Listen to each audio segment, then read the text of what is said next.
நமது அனுதின மன்னா ஊழியங்களின் வாழ்த்துக்களுடன் இன்றைய நற்செய்தி பல பரீட்சை. இன்றைய வேதாகம பகுதி எபேசியர் 6ஆம் அதிகாரம் வசனங்கள் 10 முதல் 18 வரை. கடைசியாக என் சகோதரரே, கர்த்தரிலும் அவருடைய சத்துவத்தின் வல்லமையிலும் பலப்படுங்கள். நீங்கள் பிசாசின் தந்திரங்களோடு எதிர்த்து நிற்க திராணியுள்ளவர்களாகும்படி தேவனுடைய சர்வாயுத வர்க்கத்தையும் தரித்துக் கொள்ளுங்கள். ஏனெனில் மாம்சத்தோடும் இரத்தத்தோடும் அல்ல, துரைத்தனங்களோடும் அதிகாரங்களோடும் இப்பிரபஞ்சத்தின் அந்தகார லோகாதிபதிகளோடும் வான மண்டலங்களிலுள்ள பொல்லாத ஆவிகளின் சேனைகளோடும் நமக்கு போராட்டம் உண்டு.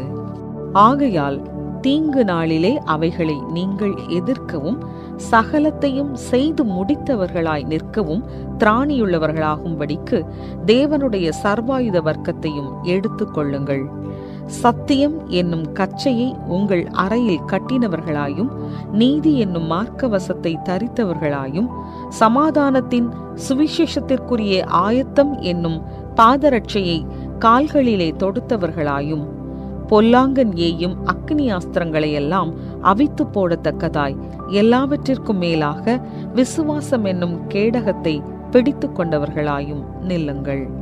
இரட்சண்யம் என்னும் தலைச்சீராவையும் தேவ வசனமாகிய ஆவியின் பட்டயத்தையும் எடுத்துக்கொள்ளுங்கள். எந்த சமயத்திலும் சகலவிதமான வேண்டுதலோடும் விண்ணப்பத்தோடும் ஆவியினாலே ஜெபம் பண்ணி அதன் பொருட்டு மிகுந்த மன உறுதியோடும் சகல பரிசுத்தவான்களுக்காகவும் பண்ணும் வேண்டுதலோடும் விழித்துக் கொண்டிருங்கள்.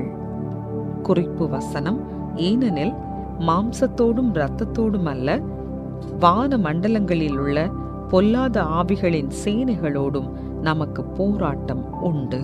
எபேசியர் 6:12. நம்மில் பெரும்பாலானோர் கயிறு இழுக்கும் போட்டியை நன்கு அறிந்திருப்போம். இது ஒரு நீண்ட கயிறு கொண்டு ஒரு மையக்கோட்டை தாண்டும்படி ஒன்றை ஒன்று இழுக்கும் இரு குழுவை உள்ளடக்கியது.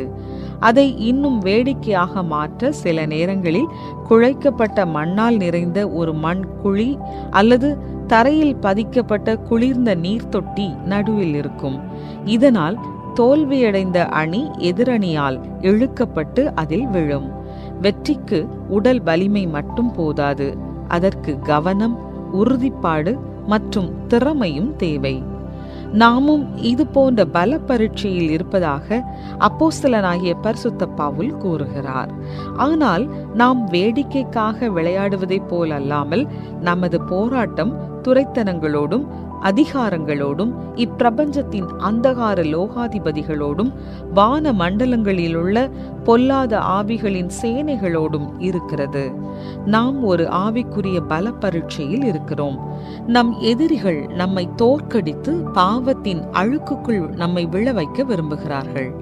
கிறிஸ்து ஏற்கனவே சிலுவையில் பொல்லாதவனை தோற்கடித்து விட்டார் என்ற உறுதியுடன் தேவனுடைய சர்வாயுத வர்க்கத்தையும் எடுத்துக்கொள்ளுங்கள் என்று இந்த ஆவிக்குரிய பல பரீட்சைக்கு ஆயத்தப்படும்படி பவுல் நம்மை அழைக்கிறார்.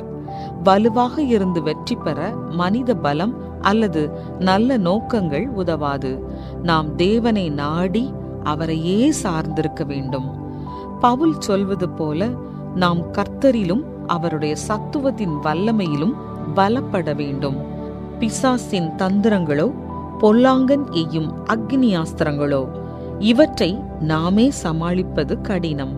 அதிர்ஷ்டவசமாக நாமே சமாளிக்கவும் வேண்டாம். தேவன் அருளும் பலனையும் உத்தியையும் நாம் பெற்றுக்கொள்ளலாம். நாம் அவரிடம் செல்லும் போது அவர் நமக்கு சத்தியம் என்ற கவசத்தை தருகிறார். நமது பாதங்களுக்கு சமாதானத்தின் சுவிசேஷம் பொருத்தப்படுகின்றன. மேலும் நாம் விசுவாச கேடகத்தால் பாதுகாக்கப்படுகிறோம். உண்மையில் ஆவிக்குரிய பல பரீட்சையின் மூலம் உறுதியாக நிற்க அவருடைய வார்த்தை நமக்கு உதவுகிறது. ஆவிக்குரிய பல பரீட்சையை நீங்கள் எந்த வழிகளிலும் வடிவங்களிலும் அனுபவிக்கிறீர்கள்? தேவனின் முழு சர்வாயுத வர்க்கத்தையும் நீங்கள் எப்படி அணிய முடியும்? அன்பான தேவனே, என்னுடைய ஆவிக்குரிய போராட்டத்தில் நான் தனியாக இல்லை என்ற உமது உறுதிக்காக உமக்கு நன்றி. வலுவாக நிற்க எனக்கு பலன் தாரும். ஆமென்.